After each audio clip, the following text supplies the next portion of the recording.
This is the hub of Sydney, Australia, Central Station.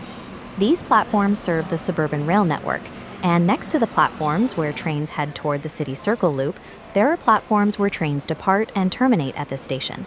The station building is located at the end of these platforms. Among the 4 light rail lines introduced this time, 3 lines, L1 through L3, are located around Central Station. Immediately after exiting the station building, the boarding area for the L1 Dulwich Hill Line is located. The boarding areas for the L2 Randwick Line and the L3 Kingsford Line are in a different location.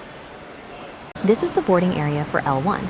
It is a convenient location, right in front of the station building, just a few dozen seconds away on foot. The vehicles are 5-module articulated vehicles with 4 doors on one side. Passengers can board or disembark from any door. The boarding and disembarking sections are separated. After dropping off passengers at the disembarking section in the back, the vehicle moves forward to pick up passengers waiting on the platform. The platform is partially raised, allowing for step-free boarding and disembarking from the 2 central doors. Fares are paid at the station, and there are dedicated machines on the platform. In addition to IC cards, the system supports contactless payment with credit cards. For IC card top-ups, credit cards and cash can be used, and top-ups via credit card are also possible through a dedicated app. For IC cards and credit cards, there is a fare cap. Because caps exist on a daily and weekly basis, charges stop once the limit is reached, even if one rides many times. In addition to light rail, suburban rail, buses, and short-distance ferries use the same fare system. Caution is required as a separate fee applies only when using the nearest station to Sydney International Airport via suburban rail. Inside the light rail vehicles, there are no machines for paying fares or for topping up cards. Random ticket inspections are conducted with considerable frequency, and heavy fines are imposed for fare evasion. The L1 line starts and terminates at Central Station. The tracks in this area form a loop, which is a clockwise one-way system with a single track. Departing vehicles smoothly descend a downhill slope and run off toward the city center. This is not on the ground level. It is, so to speak, a location on the 2nd floor. The boarding areas for L2 and L3 are located on the street below this. I descend to the ground level and walk a short distance while looking at the dignified station building of Central Station. This is the boarding area.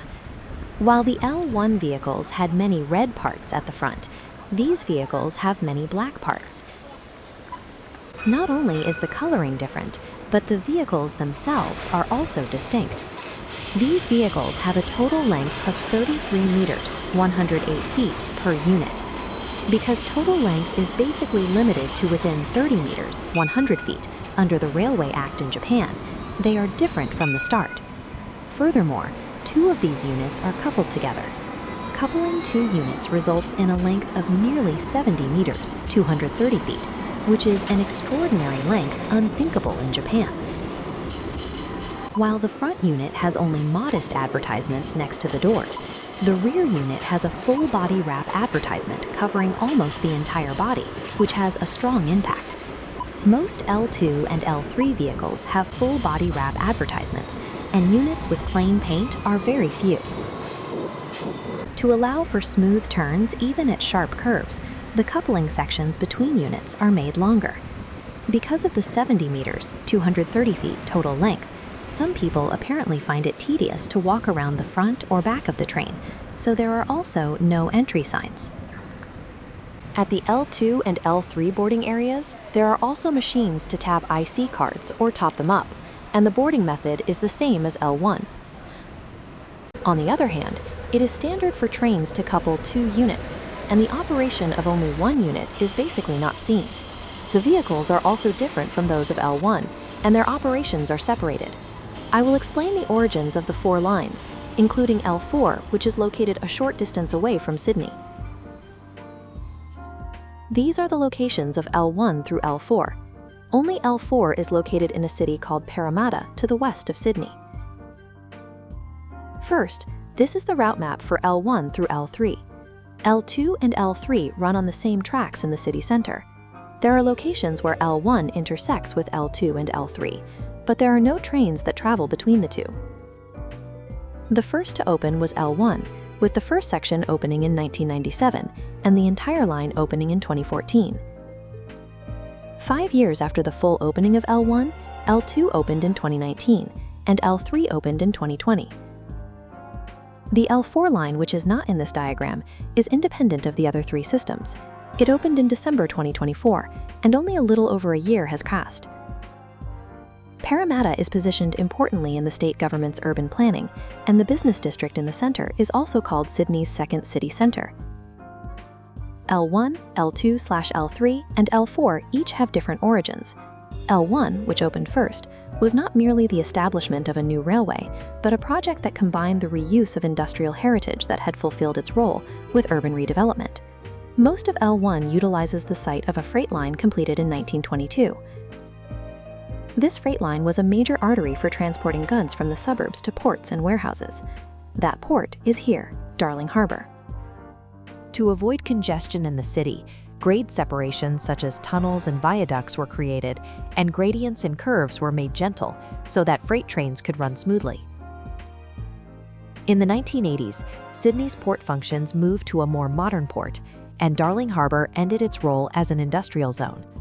In 1984, a massive rail yard near Darling Harbour was closed. Then, in 1988, on the occasion of the 200th anniversary of Australia's founding, Darling Harbour was redeveloped. A proposal emerged to convert the track site where freight trains no longer ran into light rail. On the other hand, not all sections are conversions of freight lines. The section near Central Station, seen at the beginning, is where a former tram loop once existed. Before the current four systems opened, there was an era when trams were operated in Sydney. In the 1920s, known as the Golden Age, the total length of the routes reached about 290 kilometers, or 180 miles, and it is said that more than 1,600 vehicles were in operation. However, after the war, a wave of motorization also hit Sydney. A judgment was made that trams were a cause of traffic congestion and that buses could be operated more flexibly, and Sydney's trams were completely abolished by 1961. L1 is reusing the space where the trams of that time turned back. Incidentally, some of the vehicles that were active in the past are preserved at the Sydney Tramway Museum in the outskirts of Sydney. They sometimes actually run the vehicles, allowing one to enjoy the good old days. They run through the peaceful forest, echoing the roar of the no-suspension drive, or wait for cars at locations where they cross highways at grade. The vehicles introduced for the start of L1 operations were of course new vehicles, different from the former trams. These vehicles have already retired and have been replaced by the vehicles seen at the beginning. And L2 and L3 have a different purpose than L1. In the city center of Sydney in the 2010s, congestion was becoming serious. Particularly on George Street, which is the main street, hundreds of buses concentrated every hour, creating a situation where walking was faster than taking a bus. The state government judged that this congestion was hindering the economic activities of Sydney as a whole, and made the decision to replace the buses with light rail. The progress of developing a road network bypassing the city center also led to the decision to exclude cars from George Street. After closing George Street, construction of the light rail progressed, and L2 opened in 2019, followed by L3 in 2020. In 2024, L4, which runs in Parramatta, opened. I will look at the state of these four systems while actually writing them. I board the L1, Dulwich Hill Line. After exiting the loop seen at the beginning, it aligns with the tracks in the opposite direction. For a while, it passes through the city center. There are locations with an atmosphere similar to on-street running, but almost the entire area is closed to general vehicles and is effectively for light rail and pedestrians only. And beyond this station is the location that intersects at grade with L2 and L3. The sight of double track routes intersecting is spectacular.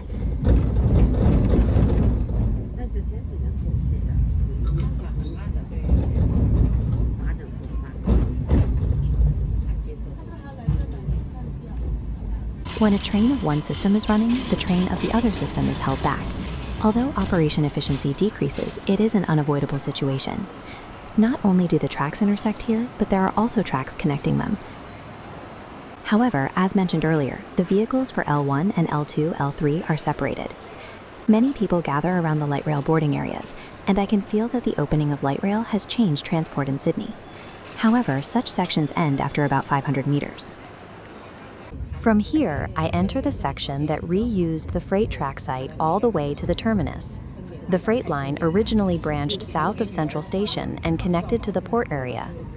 The section of just under 1 kilometer, or 0.62 miles, in this area was not converted to L1 and has become a pedestrian walkway.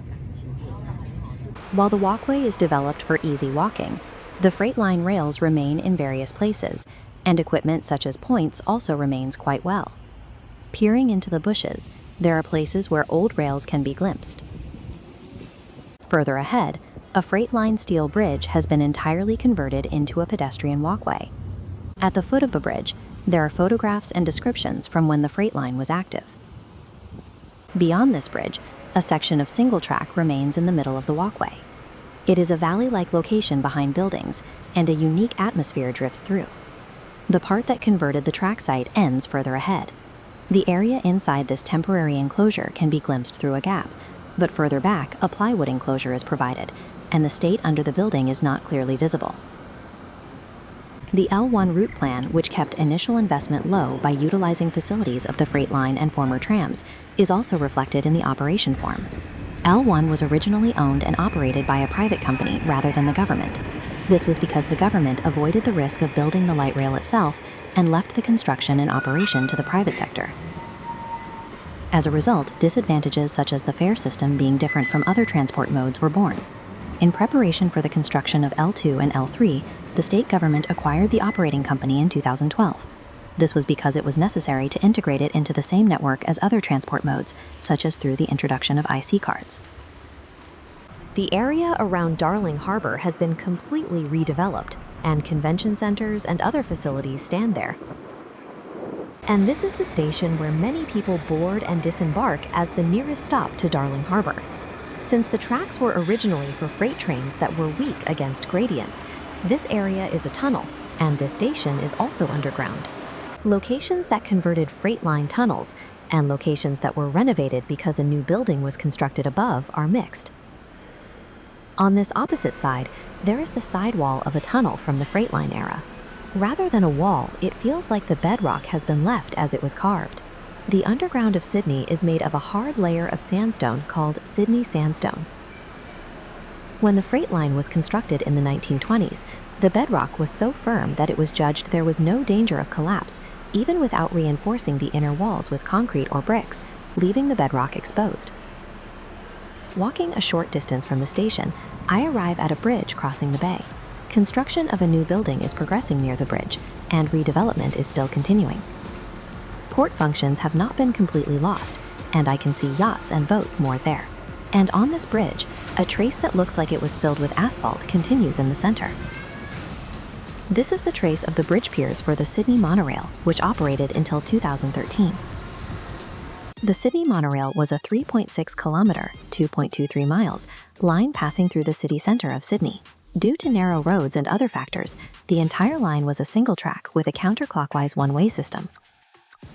The monorail opened in 1988, about 10 years before the first section of L1 opened. This monorail was also developed as part of the redevelopment of Darling Harbour, but there were multiple reasons why our monorail was chosen instead of light rail. First, in the 1980s, it had been less than 20 years since trams were completely abolished, and there was a strong negative image that trams were outdated. And because the main streets of the city center were filled with cars, light rail, which provides tracks on the ground, was thought to be unrealistic. Furthermore, it had to be in time for the 200th anniversary of Australia's founding in 1988. It is said that political intent also worked to appeal Sydney's modernization to the world by introducing the monorail as the centerpiece of redevelopment. While large-scale construction is required to lay light rail tracks, a monorail allows for a shorter construction period because it only requires erecting pillars and placing rails. The route partially overlapped with the abandoned freight line, the current L1 route, as shortening the construction period and reducing costs were considered. Initially, the goal was to open on the bicentennial of Sydney's settlement in January 1988, but it ultimately missed the deadline and the opening was delayed until July of that year. and the number of Sydney Monorail users fell below original assumptions. Factors included that facilities planned to be along the line were built in different locations, that the transport capacity was small, and that the one-way system provided low convenience. In its final years, failures of the automatic operation system occurred frequently, and one of the 6 train units could not operate, causing disruptions to the schedule. Eventually, light rail became the main form of new transport in Sydney, and the monorail was abolished after 25 years of operation. It can also be said that the failure and abolition of the Sydney Monorail accelerated the development of light rail thereafter. The monorail facilities were removed after the abolition, and traces are very few. This station is the nearest station to a facility equipped with a casino and other features. The Star is also the name of that facility. This space also serves as an underground car drop-off area, and next to the opposite platform, there is a space where cars can pull up. At first glance, it is a station that does not look like a conversion of a freight line, but looking at the tunnel from the end of the platform, the same exposed bedrock sidewalls as the previous station can be seen. It is a sharp curve for a conversion of a freight line, and it appears the alignment was changed in conjunction with the station development. This adjacent station is not underground, but is a station created in the middle of a cutting. The building on the right is on an artificial ground, and the station is located down a long set of stairs. Below the artificial ground, the bedrock is exposed. This is a sight rarely seen in Japan. Next to the station, there is a brick structure. This is not a tunnel, but a bridge supporting the road above.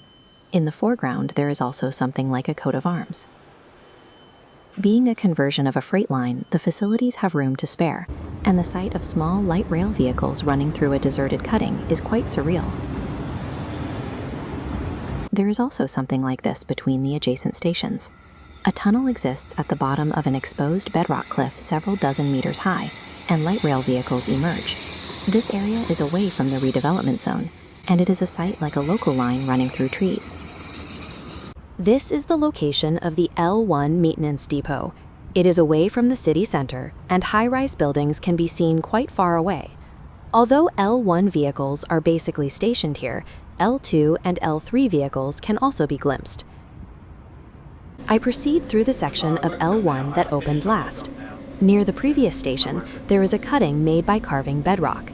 The bedrock is exposed without any finishing such as concrete, which reveals the hard and tight characteristics of Sydney sandstone and the hardships of making the freight line's gradient gentle.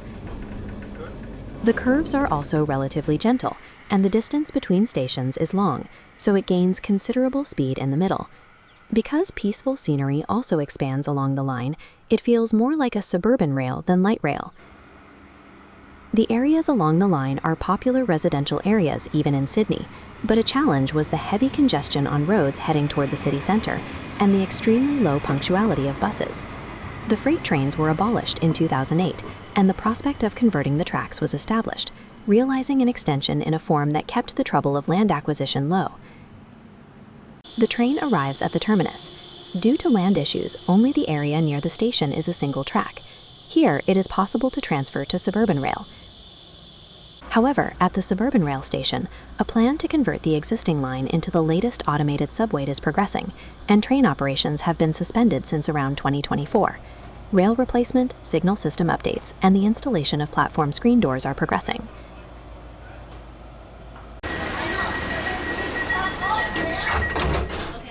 Next, I ride L2 and L3. The occupancy rate is quite high even during the day on weekdays.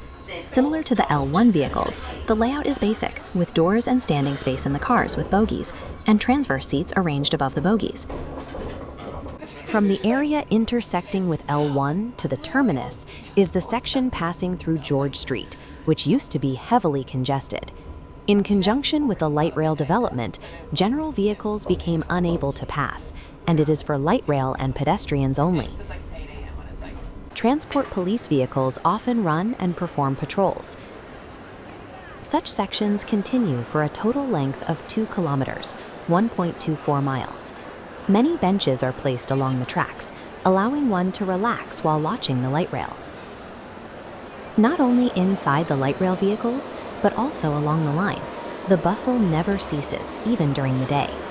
The light rail vigorously climbs up even fairly steep slopes. This is one of the hub stations in the city center.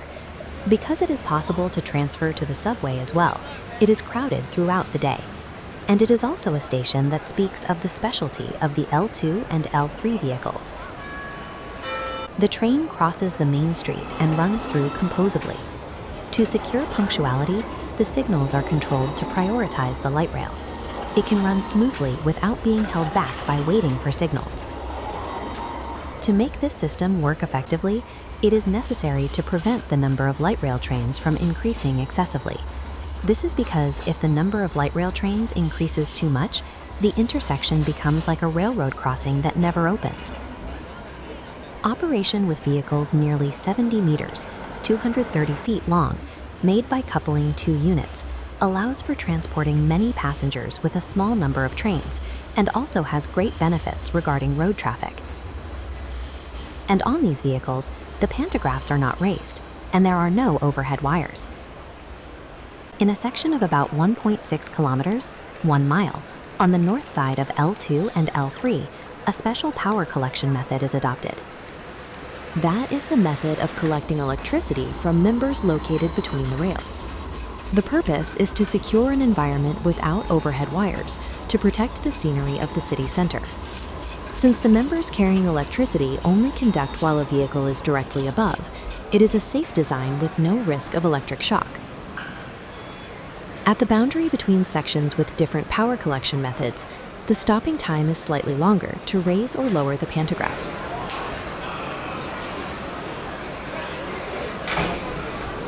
It truly feels like a vehicle of the future, and just watching it is exciting.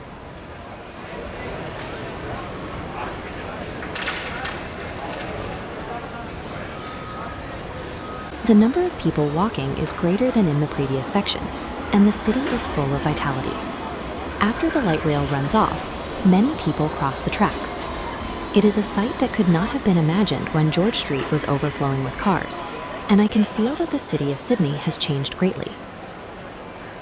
A new subway line is also scheduled to open in this area, and it is expected that the city center will become even more convenient. This is the terminus of L2 and L3. With 2 platforms and 3 tracks, it seems only the 2 tracks and 1 platform on the left side are usually used. There is also a suburban rail station here. It is on the loop line extending north from Central Station, and this station is almost in the middle of the loop.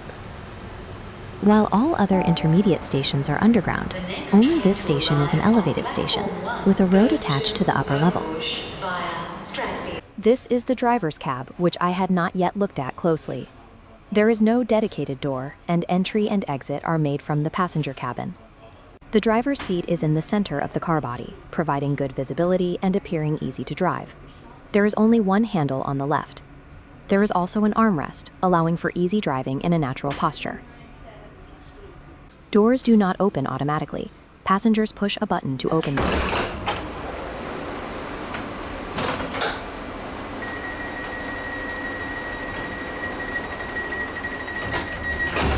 The doors close automatically after a certain period of time, helping to maintain the temperature inside the car. Short-distance ferries also depart and arrive here, with boats coming and going every few minutes during rush hour. Ferry transport is active in Sydney and uses the same fare system as suburban rail and light rail. The IC cards and credit cards used when riding the light rail can also be used on the ferries, and transfer discounts apply. Since the daily cap and other limits also apply, it is also friendly to the wallet. I pass through the city center again and head to the opposite side of L2 and L3. Just as I think it has crossed over a main road on a viaduct, it crosses at grade with a smaller road.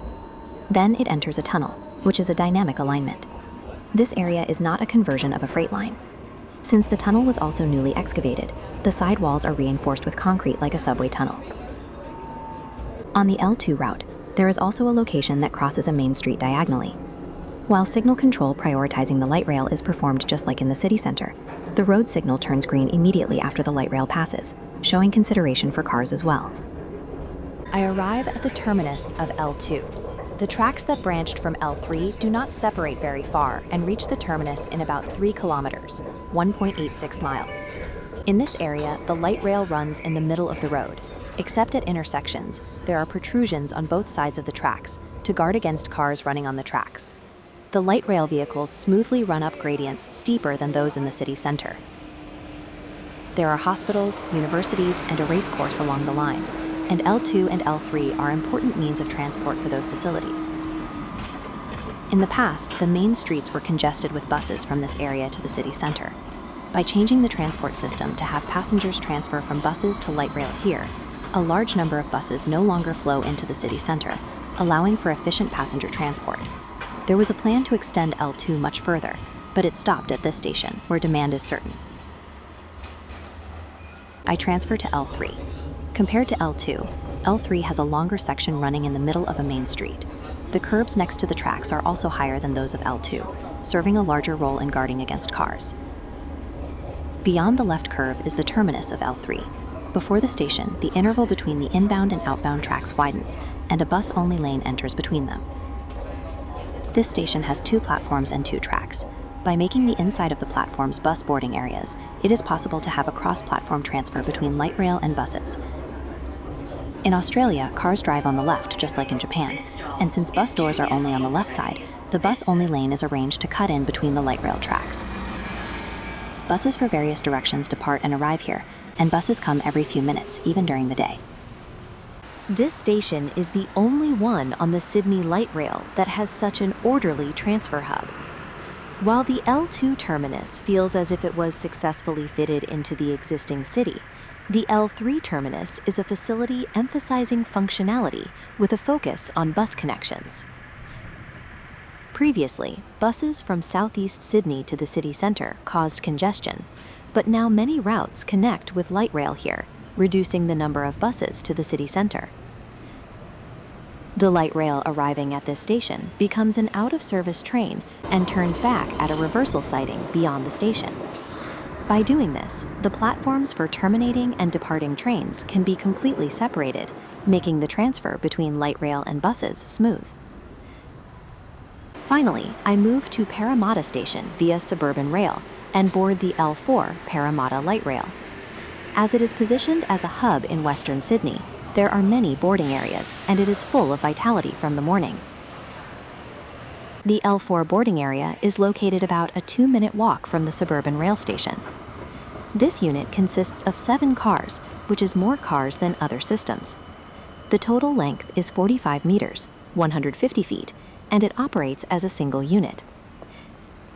Since the manufacturer is the same as the L1 vehicles, the appearance is similar, but the contents are much more advanced than the L1 vehicles. And on these vehicles, the pantograph is not raised. To protect the streetscape of the city center, there are no overhead wires in the central section of L4. And unlike L2 and L3, there are no members carrying electricity between the rails. The L4 vehicles are equipped with storage batteries and run on power from the batteries in sections without overhead wires. The reason a method different from L2 and L3 was adopted is that there is a risk of flooding from heavy rain in Parramatta, and the storage battery method was safer than the method of laying electricity-carrying members on the ground. Additionally, the fact that the performance of storage batteries has improved due to technological progress also seems to be a background factor. The city center looks like on-street running, but only the light rail can run where the tracks are, and cars cannot pass. Locations away from the city center become dedicated tracks, and some areas are landscaped with greenery. The sight of vehicles with lowered pantographs running smoothly on battery power truly feels like a vehicle of the near future. While L2 and L3 have only one station where pantographs are raised or lowered, L4 has mixed sections with and without overhead wires, so the sight of pantographs being raised and lowered is seen frequently.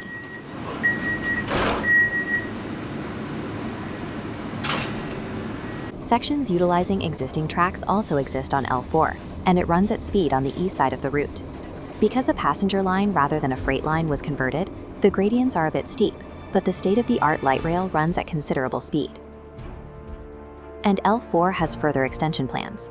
It is a route of about 9 kilometers, 5.59 miles to the southeast, and is called Stage 2, whereas the open section is Stage 1. State government budget measures have been completed, and construction work is moving into full swing. It is a large-scale project crossing the river in the center of Parramatta twice, and expectations are high that it will greatly change transport in Parramatta, as the bridges will be accessible not only to the light rail but also to buses and pedestrians.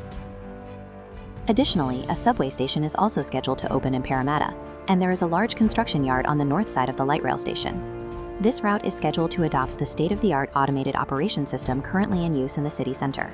Expectations are high for future development with the latest light rail and the latest subway.